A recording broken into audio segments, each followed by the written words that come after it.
आपण पाहत आहात दैनंदिन जीवनातील ताज्या घडामोडी न्यूज जंक्शन सोबत।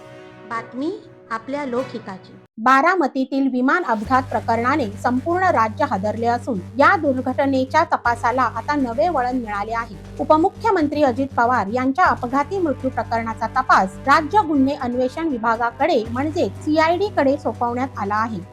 या प्रकरणी सुरुवातीला बारामती तालुका पोलीस ठाण्यात अपघाती मृत्यूची नोंद करण्यात आली होती। मात्र घटनेचे गांभीर्य, संवेदनशीलता आणि समोर आलेले काही महत्त्वाचे मुद्दे लक्षात घेता राज्य सरकारने हा तपास स्वतंत्र आणि सखोल यंत्रणेकडे देण्याचा निर्णय घेतला आहे।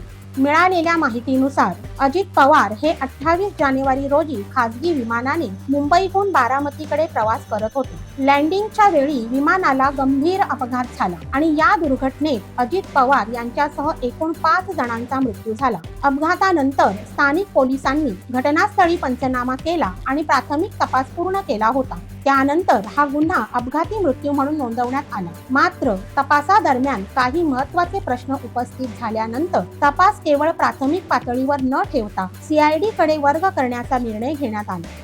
बारामती तालुका पोलीस ठाण्यात नोंद असलेला गुन्हा आता अधिकृतपणे CID कडे वर्ग करण्यात आला असून या प्रकरणाची सखोल चौकशी सुरू करण्यात आली आहे। दरम्यान अजित पवार यांच्या निधनानंतर राजकीय घडामोडींनाही वेग आला आहे। राष्ट्रवादी काँग्रेस पक्षातील विधिमंडळ पक्षनेतेपद कोणाकडे जाणार, तसेच उपमुख्यमंत्री पदाची जबाबदारी कोण सांभाळणार याबाबत चर्चा सुरू झाली आहे। राष्ट्रवादी काँग्रेसचे नेते मुख्यमंत्री देवेंद्र फडणवीस यांची भेट घेत असल्याचेही पाहायला मिळत आहे।